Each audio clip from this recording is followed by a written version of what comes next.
हमारे साथ सुशील कुमार गोयल साहब हैं। आप वाइस चेयरमैन हैं इनडायरेक्ट टैक्सेस कमेटी के। आप चार्टर्ड अकाउंटेंट भी हैं, तो बहुत बहुत स्वागत है आपका। हम ये जानना चाहते हैं, एक देश एक कर है या एक देश सिर्फ 5 कर है?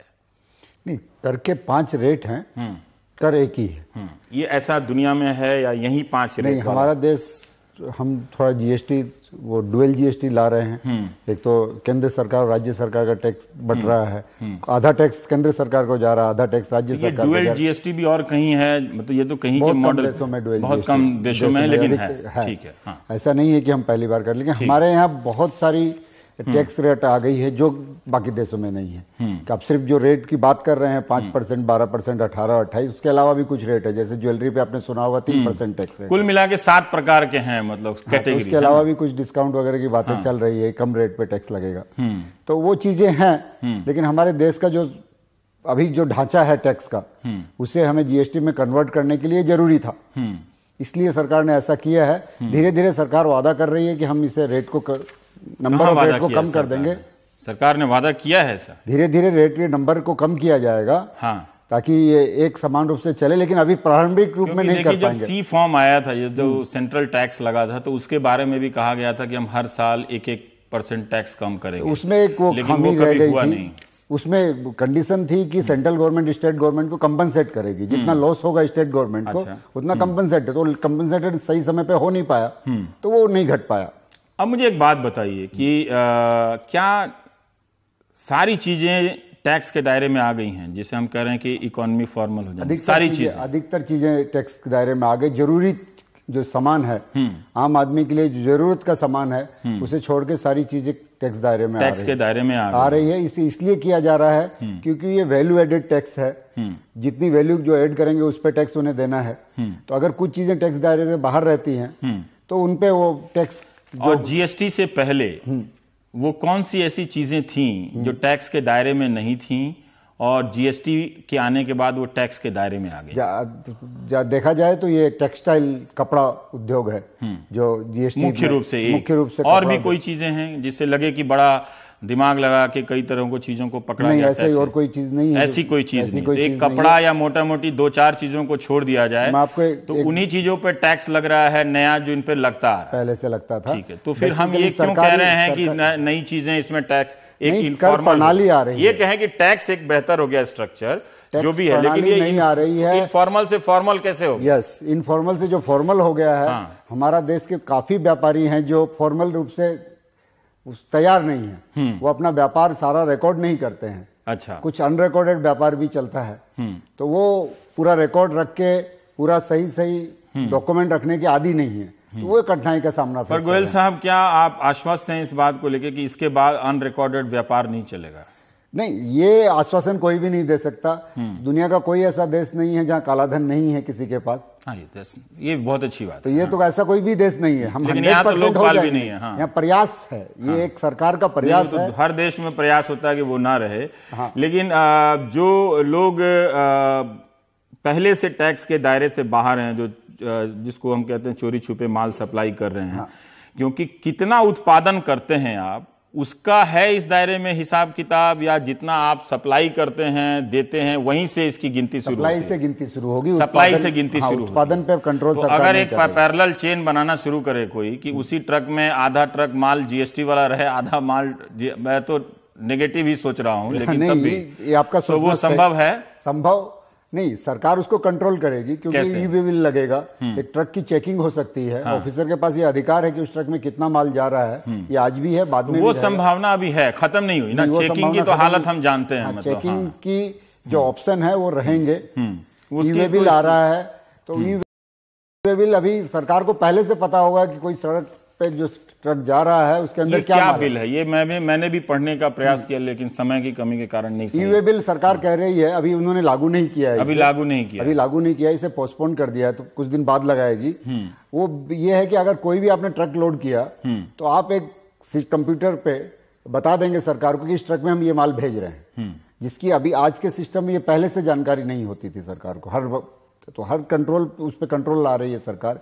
कोई भी मूवमेंट ऑफ गुड्स होगा तो आपको ईवी बिल जनरेट करना होगा, तभी हो सकता है। हाँ, तभी हो सकता है। मान लीजिए कि एक फैक्ट्री, एक ही आदमी की 2 फैक्ट्री है, एक माल यहाँ बनाया, हाँ जी, और अपने ट्रक से दूसरे मोहल्ले के फैक्ट्री में उसको पहुंचाता है, तो मैं मान के चलता हूं कि इसके लिए वो बिल नहीं बनाता, लेकिन अब उसको बिना बिल बनाए, हाँ, नया सिस्टम जब ये प्रणाली लगेगी, अभी लगी नहीं है, जब लगेगी उस समय उसे करना, तब उसके लिए मुश्किल हो जाएगा कि फिर बिना रिकॉर्डेड ट्रांजेक्शन का सामान इधर से उधर करना ज्यादा से ज्यादा होने लगेगा। अनरिकॉर्डेड ट्रांजेक्शन का सामान इधर से उधर ले जाना लोगों के लिए मुश्किल हो जाएगा। ये कच्चा बिल समाप्त हो गया, आपको लगता है?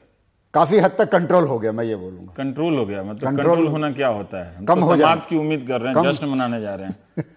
कम सरकार कोशिश करती है, लेकिन व्यापारी बना लेते हैं। व्यापारी तो अभी कुछ ना कुछ रास्ता ढूंढते हैं। अच्छा, यही लोग जो अपोज कर रहे हैं उनका यही डर है कि जो चीज हम कर रहे थे, या इसलिए वजह से भी ज्यादा अपोज हो रहा है कि उन्हें सारा हिसाब देना पड़ेगा। इसमें एक कारण वो बताते हैं कि उनके पास कंप्यूटर नहीं है। जैसे प्रवीण खंडेलवाल का कहना है कि 4 करोड़ फर्म जो हैं उनके पास कंप्यूटर नहीं है। ये तो बड़े हैरानी की बात है। जीएसटी में कहीं भी कंप्यूटर रखने की आवश्यकता नहीं बताई गई। अच्छा, तो आप कैसे अगर जमा करेंगे हाथ से? हाँ। नहीं, जीएसटी की रिटर्न देने के लिए आपको सहायता लेनी पड़ेगी किसी की। हाँ, रिटर्न कंप्यूटर से ही लगेगी, लेकिन आपको आपका व्यापार करने के लिए कंप्यूटर की आवश्यकता नहीं है। क्या वो रिटर्न मैं खुद भर सकता हूं या मुझे सीए या आप रिटर्न खुद भी भर सकते हैं। अच्छा, रिटर्न बहुत साधारण रिटर्न फॉर्मेट है। अच्छा, उसमें बहुत कठिनाई नहीं है। जरूरी आपको स्टार्टिंग में कुछ तकनीकी जानकारी लेनी पड़ेगी। हाँ, लेकिन हम खुद भी भर सकते हैं। जिस तरह से इनकम टैक्स के लिए आप लोगों की जरूरत पड़ती है, हमने अखबारों में ऐसा पढ़ा कि सीए लोगों का कारोबार काफी बढ़ जाएगा, वकील लोगों का हजारों करोड़ का बिजनेस हो जाएगा। एक तो जानकारी के लिए काम बढ़ रहा है। हाँ, क्योंकि आपको जानकारी, तो जैसे जानकारी लाते हैं, तो मैं अभी किशोर बेयानी जी को एनडीटीवी के अंग्रेजी चैनल पर ही बात करते सुना कि 5 बजे के बाद जब से पता चल गया कि आ रहा है, तो पूरी प्रक्रिया को समझने और उसको सिस्टम को बनाने के लिए, जब वो लोग इनके पास इतनी टीम होती है सीए और वकीलों की, उनको इतनी मेहनत करनी पड़ रही है, तो छोटे और मझोले प्रकार के व्यापारी जो हैं उनको कितनी मेहनत करनी पड़ेगी? नहीं, उनको अपने व्यापार के बारे में समझना है, और जो चार्टर्ड अकाउंटेंट है उन्हें तो सबके व्यापार के बारे में समझना है। तो ये थोड़ी सा डिफरेंस तो रहेगा ही सर, थोड़ा डिफरेंस रहेगा। तो उनको फीस देना पड़ेगा। ये कई जगह पढ़ने में आया कि उनका ये खर्चा बढ़ जाएगा व्यापारियों का। थोड़ा खर्चा इससे बढ़ेगा जरूर, थोड़ा क्योंकि सिस्टम में बदलाव हो रहे हैं। हाँ, सिस्टम में बदलाव हो रहे हैं तो उसकी जानकारी एक हर व्यक्ति को होनी चाहिए। मैं ये जानना चाहता हूँ कि सेवा के बारे में समझना चाहता हूँ। क्या पुजारी जी को भी जीएसटी देनी होगी? जो मेरे घर पे कारपेंटर आता है, जिसको मैं काम कराता हूँ, पैसा देता हूँ, क्या वो भी, उसका भी जीएसटी नंबर होगा, या उसको अभी भी मैं कैश 20 लाख की छूट है, सरकार ने 20 लाख की छूट रखी है। जिनकी टर्नओवर 20 लाख से कम होती है उन्हें टैक्स दायरे से बाहर रखा है। तो इसमें तो बहुत लोग घपला कर लेंगे सर, कई तरह की कंपनियां बना लेंगे, कहेंगे हम 20 लाख से कम कमाते हैं। अगर आप कई कंपनी बनाते हैं तो बना सकते हैं, उसमें कोई रोक टोक नहीं है ना। तो लेकिन 20 लाख बहुत बड़ी टर्नओवर नहीं है। बहुत बड़ी टर्नओवर है ये 20 लाख, आपकी इनकम की बात नहीं। तो इसमें कोई वकील हो जो 20 लाख से कम कमाता हो, जैसे वकील हर केस पे लड़ रहा है, तो क्या वो भी सेवा के दायरे में है? नहीं, वकील लोगों पे तो टैक्स जो वकील की सेवा लेते हैं उनको देना पड़ता है। रिवर्स चार्ज कहते हैं इसे। रिवर्स चार्ज कहते हैं। जैसे मान लीजिए कोई आदमी अखबार में आर्टिकल लिखता है या कहीं भाषण दिया, उसका पैसा लिया, तो उसका भी जीएसटी उसको देना पड़ेगा। उस पे भी जीएसटी लागू है। उस पे भी है। हाँ, तो वो देने वाले को जीएसटी देनी होगी या लेने वाले को जीएसटी देनी होगी? नहीं, इसमें सरकार ने अभी प्रावधान ये लाया है, हाँ, ये रखा है कि अगर आपकी टर्नओवर 20 लाख से अधिक है तो आपको रजिस्ट्रेशन लेके आपको टैक्स देना है। नहीं तो सरकार कह रही है कि जो उसकी सेवा लेगा, वो अगर एक दिन में 5,000 से ज्यादा की सेवा लेता है, ऐसे लोगों से, सब लोगों से मिला के अगर 5,000 से ज्यादा की सेवा लेता है एक दिन में, तो उसका कर उसे भरना पड़ेगा। पर हम आयकर तो दे ही रहे हैं। हाँ, तो हम जो 5,000 कमा रहे हैं उस पर हम इनकम टैक्स दे रहे हैं। मान लीजिए कोई स्वतंत्र पत्रकार है, वो कमा रहा है 20,000 रुपया, तो वो अपनी आमदनी पर टैक्स तो दे ही रहा है, अगर दे रहा है तो लेकिन अब उस कमाई पे जीएसटी भी देगा वो। तो ये तो व्यापारी कर ही रहे हैं ना साहब। पहले नहीं करता था ना, पहले तो वो टीडीएस देता था। टीडीएस तो इनकम टैक्स का एडवांस पेमेंट हो गया, लेकिन पहले वो जीएसटी कहाँ दे रहा था? इस तरह की सेवाओं उस पर लागू नहीं था। 20 लाख से नीचे अनरजिस्टर्ड डीलर बोलेंगे इसे, जो लोग रजिस्ट्रेशन नहीं ले रहे हैं क्योंकि उनकी टर्नओवर 20 लाख से कम है, तो उसे अनरजिस्टर्ड डीलर कहा जाता है। अनरजिस्टर्ड डीलर से अगर कोई सेवा लेगा, अगर आप छोटी मोटी सेवाएं ले रहे हैं तो कोई आवश्यकता नहीं है, लेकिन आप 5,000 से ज्यादा एक दिन में सेवा ले रहे हैं तो आपको उसका कर देना होगा। जो कर आप जमा देंगे उसका आपको क्रेडिट मिल जाएगा। ये अतिरिक्त भार नहीं आ रहा व्यापारियों पे। ये सारा जो हम सुन रहे हैं कि आप हम जमा किए, आपने जमा किया तो आपने वहां रिम्बर्स ले लिया वापस, तो इतना फास्ट सिस्टम है कि आपने जयपुर में भरा जीएसटी और दिल्ली में हम भरे और उतना पैसा डाला और मुझे वो 1400 करोड़ रुपए सरकार ने खर्च किए हैं इस कंप्यूटर को बनाने में, और वो आपके करीब 85 लाख एसएससी हैं देश के, वो सबकी रिटर्न से डाटा निकालेगी और जिस आदमी से रिलेटेड है उसके भेज देगी 11 तारीख को ही। 10 तारीख को जो आप रिटर्न जमा देंगे, मैं आपको बताना चाहूंगा 10 तारीख को आपको सिर्फ अपनी बिक्री का रिटर्न देना है, और जो परचेज की बात आपने बताई कि 15 तारीख को हमें रिटर्न भरनी है, वो रिटर्न सरकार हमें बना के भेजेगी।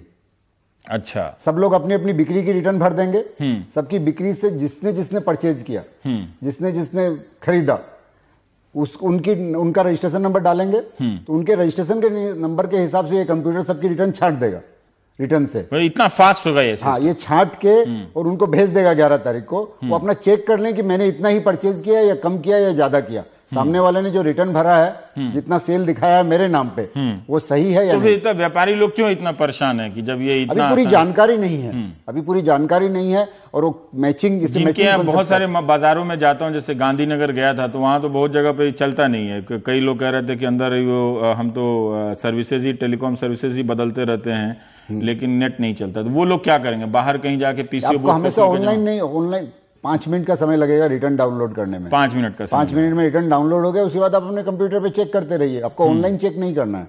अच्छा, आपको ऑनलाइन चेक नहीं करना है, आपको रिटर्न भरने के समय इंटरनेट कनेक्शन होना जरूरी है।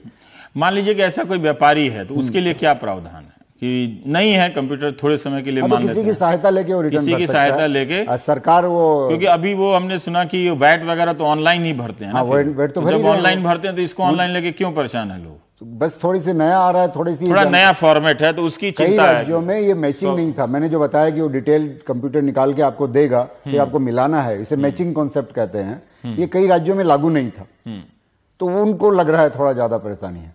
बाकी जिन राज्यों में लागू था वो वहां के व्यापारी इसके बारे में एक और चीज जानना चाहता हूं, जैसे पेट्रोल को बाहर रख दिया गया, बिल्कुल, कोई स्टेट पेट्रोल पे कुछ भी एक्साइज लगाया, कहीं कुछ लगाया, तो वो जो दाम बढ़ेगा तो उसकी वजह से बहुत सारी चीजों के दाम तो अलग से बढ़ते चलेंगे, कॉस्ट एक्स्ट्रा रहेगी। तो हम जो कह रहे हैं कि साबुन का दाम अब पूरे देश में एक होगा, वो तो सही बात नहीं है, क्योंकि पेट्रोल का दाम अगर साबुन एक प्रोडक्ट मान लें तो पेट्रोल के दाम के हिसाब से साबुन का दाम बंगाल में कुछ और हो सकता है, यूपी में कुछ और हो सकता है, क्योंकि अंतर होगा ना। एक कैसे होगा? तो एक नहीं कहे ना, नहीं व्यापारी, एक मतलब एक होता है, 1.1 नहीं होता है। एक बात आपकी सही है, अगर आप इतने बारीकी से देखेंगे कि एक क्यों नहीं देखेंगे? अगर एक देश एक कर कहा जा रहा है तो साबुन की टिकिया जो 15 रुपए की है, उसे ट्रांसपोर्ट करने के लिए तेल लगा है, तो उसे ट्रांसपोर्ट करने के लिए 5 पैसे का तेल लगा है, 3 पैसे का लगा, उतना ही फर्क। अगर वो दाम, अगर वो कोई सब्जी है तो उसकी वजह से दाम बढ़ गया, या कोई और चीज है, अगर उतनी बारीकी देखेंगे तो 1 पैसे 2 पैसे का फर्क होगा उसके लिए। तो वो व्यापारी के लिए जिम्मेवारी है कि वो अपने लाभ से उसे, ठीक है। अब एक बात जो इसमें आती है कि अगर मान लीजिए कि कोई कल 75 रुपया का एक टूथपेस्ट दुकान पे लगा हुआ है, बिल्कुल सर, कल हम जाते हैं खरीदने के लिए, बिल्कुल, अब उसका जीएसटी कम हो गया है, तो क्या वो कम दाम में हमें देगा कल, कि वही 75,000 रुपया, 75 रुपया जो उसके उस पर छपा हुआ है उसी में देगा वो? नहीं, वो तो एमआरपी हो गया, मैक्सिमम रिटेल प्राइस। तो उससे कम में दे सकता है वो, और उससे सरकार कह रही है कि एंटी प्रॉफिटिंग क्लॉज एक लगाया गया है इसमें, कि आपको अगर कर की वजह से कोई लाभ होता है, वो आपको सामने वाले को पास ऑन करना है। नहीं दिया तो हम इतने आदमी कहां जाके कंप्लेन करेंगे? तो मुकदमा ही बढ़ जाएगा सर चारों। नहीं, अभी उसका हिसाब सरकार देखेगी। कंज्यूमर, आप छोटे कंज्यूमर है, 75 रुपए में आपने ट्यूब खरीदी है, उसको कर का कितना फायदा हुआ? मान लीजिए कि एक एसी कोई खरीदता है, तो उसमें हमको 1200 रुपया का फायदा हो रहा है, वो हमको नहीं दे रहा, कह रहे हैं एमआरपी 30,000 रुपया। उसकी शिकायत दर्ज करेंगे तो सरकार उस पर कहां करेंगे जाके शिकायत? अब डिपार्टमेंट, जैसे बिजनौर वाला कहां जाके शिकायत करेगा? उसके पास लोकल डिपार्टमेंट में खबर कर दे, लोकल डिपार्टमेंट, इतना स्ट्रक्चर बना हुआ है। हाँ, सब डिपार्टमेंट, तो ये हेड डिपार्टमेंट आज है, और सेंट्रल एक्साइज डिपार्टमेंट और सर्विस टैक्स डिपार्टमेंट, तीनों डिपार्टमेंट मिलके एक हो जाएंगे और ये जीएसटी की कार्रवाई देखेंगे। ठीक है, तो एक ब्रेक लेते हैं, फिर उस पर हम बात करेंगे।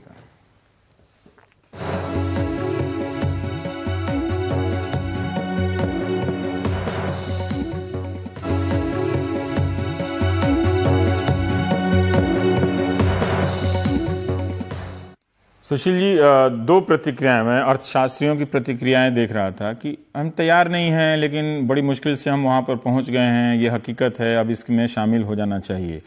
उनका एक, जैसे विवेक देबरॉय कह रहे हैं कि ये एक एक तरह से ये जो इसका जो ढांचा है वो उतना अच्छा नहीं है, मौजूदा ढांचा जो है, लेकिन एक शुरुआत है जिसको लंबे समय में इसको फायदा मिलेगा। तो ढांचा की शिकायत है, वो कह रहे हैं कई देशों में शुरू में महंगाई बढ़ी। अरविंद सुब्रमण्यम का एक लेख पढ़ रहा था अप्रैल में, लाइव मिंट में उन्होंने लिखा था, वो भी कह रहे हैं कि एक कर, एक देश एक कर होना चाहिए। तो ये 4-5 प्रकार का कर, वो भी 28% का कर, और फिर वो 20% समान 28% में। तो जितनी आप नेतागिरी करेंगे 5 से 12 में रखेंगे, 5 से 12 में रखेंगे तो उससे ज़्यादा 28 वालों पे भी बोझ बढ़ेगा कि वहाँ टैक्स बढ़ाते रहो या उसमें सामान डालो।